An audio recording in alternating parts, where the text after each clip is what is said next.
Chapter 8. Ethan. Ethan's heart bumped and churned, thumped and fizzed. This was seriously exciting. He looked about him, eyes adjusting to the darker surroundings. The room at the top was largely empty and let in a lot of sunlight. There were glyphs similar to those found on the stonework around the temple and on the way up. Hands with finger and thumb touching, faces, crosses, and a lot of shapes and pictures that he just couldn't work out. The scientists would no doubt be documenting every single one of those symbols. These word pictures are amazing. You know they would sometimes have 15 pictures for the same sound. They like to combine them and use their own artistic skills putting pictures within pictures to say what they wanted to say. It's why it has been so difficult for the experts to decipher, explained Verity. Thanks, Dr. Hume, replied Ethan. There were two passageways that descended from the sides of the room. Ethan picked the one on the left. Being at the front gave him an extra thrill. His light flashed around, followed by the scanning beams of the two behind him. The field scientists seemed to have cleared the passageways, as they were easy enough to walk down, if a little narrow. The musty smell of an age of dust and moisture clogged his nose.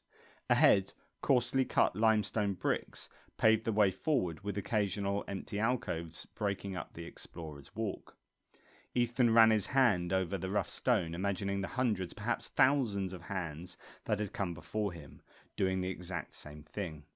After zigzagging back on themselves downwards, there was eventually no remaining natural light to be seen from outside. "I hope everyone packed their spare batteries," joked Ethan. "It's just us and our torches." Darkness surrounded them, fought off only by the beams of torchlight, which created prowling shadows in their wake. From the corner of his eye he could see Verity steal glances behind her. In other circumstances he would have given her a hard time, but as he was worried at a fraying edge of his cap, he knew she wasn't the only one that felt a little nervous. They shortly came to another room with what looked like a sort of altar or podium. Over to one side were some dusty pots and jars. Ethan moved closer and touched one. How old must this be? Maybe 1,000 years, maybe more. Each item had a small white card with a number written on it in thick pen. The archaeologists and team members below must be in the middle of recording all the things they had been finding. They had a big job ahead of them, that much was certain. The dust covering the closest item was crusty and hard, untouched as it was for the best part of a millennium or so. In the torchlight, colour from the tall, thin, pot-like container fought to be seen through the years of grime on the outside. Around the top were some small painted glyphs, telling a story that Ethan could only wildly guess at. "It's like we are now the archaeologists," Leo said excitedly. He shone his own torch at the walls. "Wow, guys! Look at this," Leo added in his thick Spanish accent. The children's eyes followed Leo's torch beam as it snaked across the smooth walls of the room. Pictures were painted in blues and reds and browns. The scenes from the murals told more unknown stories, involving people with flamboyant headdresses, some with cloaks of white, all involved in some action or conversation that was a mystery to the children. "This is like a museum, it's incredible," said Ethan, and he looked over at his sister to catch her eye, but she was too busy standing against a wall poring over the pictures with her torch. She was mumbling to herself. "I wonder what this stand thing was used for," Ethan inquired, looking at the smooth stone podium at the far end of the room. He moved over to inspect it more closely. "Let's move on," suggested Leo. "We maybe have a lot to see." The next room they came to, spacious and rectangular, housed something quite large and very macabre, surrounded by further murals. "A sarcophagus!" Verity squealed. "A what?" Leo asked. "A stone coffin. There will be a dead body under here, or at least some bodies. We'd better not touch it. Dad and the others will surely be wanting to look at it properly. We do not want to be the cause of any damage," Verity said with authority. The sarcophagus seemed oversized, big enough to fit 2 or 3 bodies in. On top, the limestone lid was engraved with yet more glyphs depicting what looked like a large number of events or ideas. Ethan remembered his Egyptian studies. Was whoever was in there accompanied by his servants? Or maybe his gold? I wonder if these tell the life story of the person or people inside, Verity mused. Ethan smiled. Come on, V. Let's see if we can budge the lid. I fancy chatting to some skeletons. Though I hope this isn't cursed. No! How about you, Leo? Okay? His new friend grinned back at him.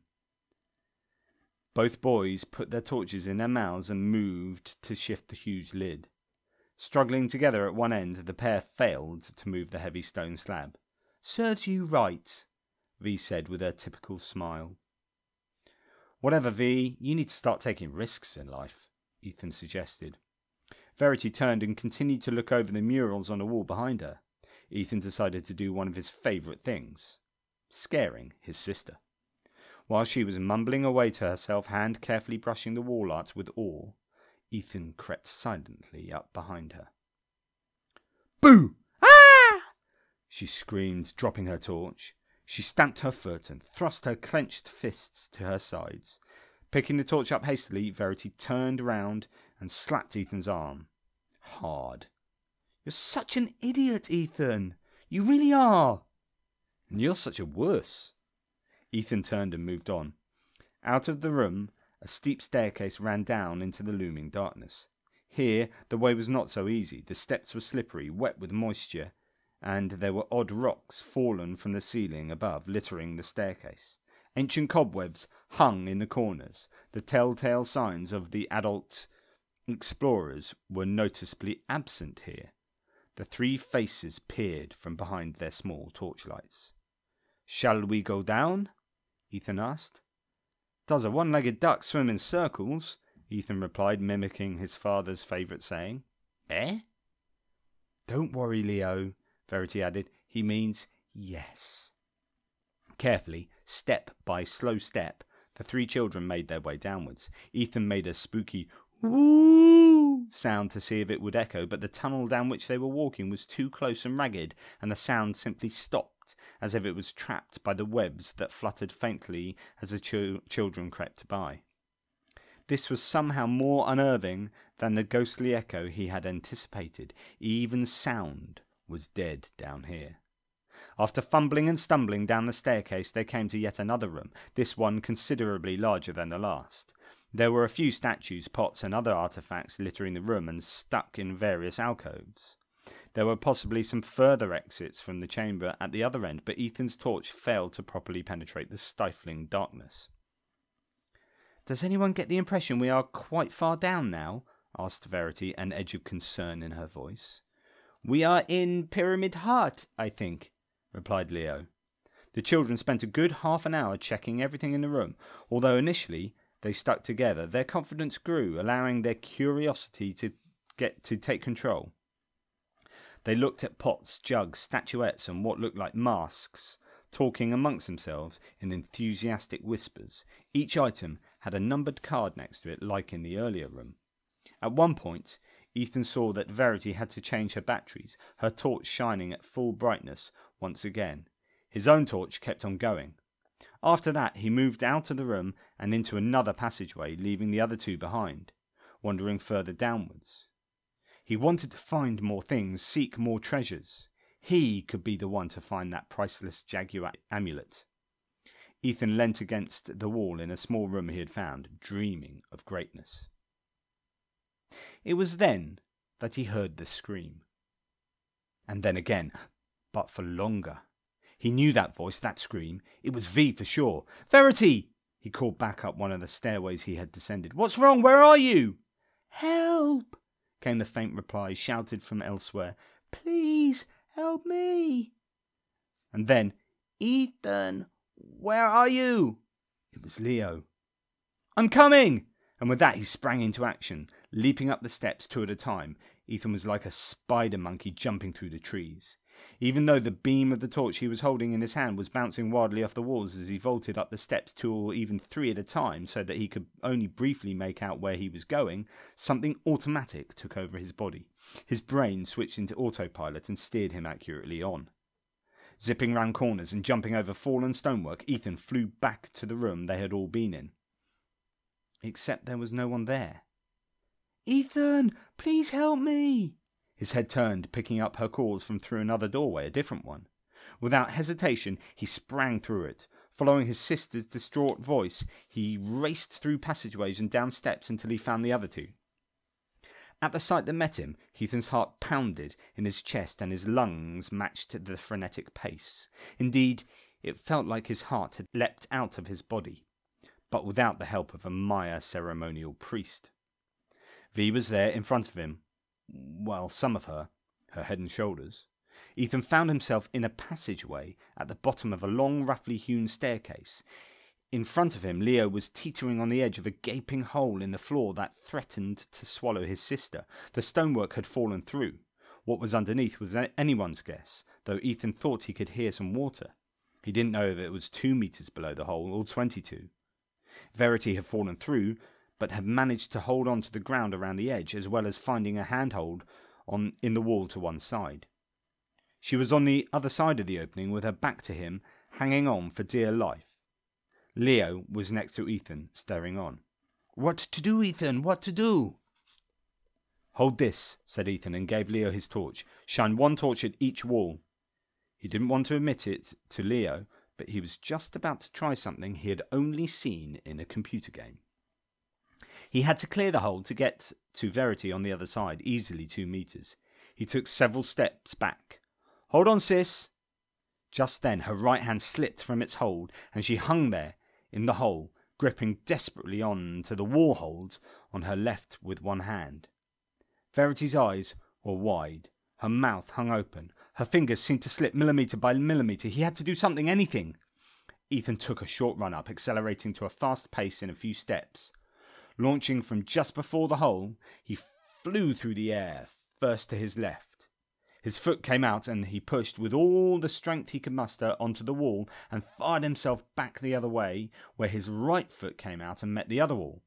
Glancing off one wall and then the other, the fleeting shadow that was Ethan soared through the air to land deftly on the other side of the hole. "Dios mío!" exclaimed Leo in admiration. "Way to go!" Ethan skidded down onto his side, lying with his feet down the passageway and his head next to Verity. With great urgency, he grabbed for Verity's dangling arm and pulled her. She was able to help by grasping the stony floor, fingers desperately clinging to whatever they could reach. Together, the siblings scrabbled until Verity was able to scramble to safety. She lay on her back, panting, rubbing her sore hands. She attempted. "I'm sorry, I didn't quite hear that." "It's okay, V. I know you appreciate me, and you're welcome." "You two, I have a plan." "Good. What are you thinking, Leo?" said Ethan. "Yes, we get out of here, back up to the day."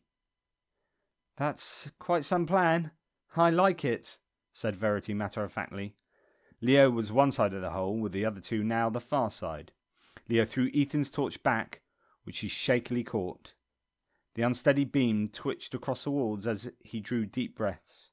He felt an arm, a hand at his back, then around his waist. He closed his eyes and leant against his sister. Without saying a word, the twins moved off down the passageway to investigate whether they could get out. Sometimes words just weren't necessary. Thanking their lucky stars, they soon found that one of the doorways led back up some other stairs to meet back in a room near to where they originally were. They breathed a big sigh of relief to reunite themselves with Leo. A 3-way hug ensued in the dusty darkness. "2 things, Verity said, eventually turning to Ethan. "First of all, you were really great down there. I couldn't have done that. Thanks. Really. But that's the last time I'm going to say it, so savour it." "Oh, thanks, sis," Ethan replied, a smile on his face. "This is indeed a rare occasion." "And secondly, I've had enough of here, and I want to be there," she said, pointing up. And with that, The three adventurers turned their torches to returning to the surface of their new world. It was a thrilling place, but not somewhere they wanted to spend too long. Some thrills they could do without.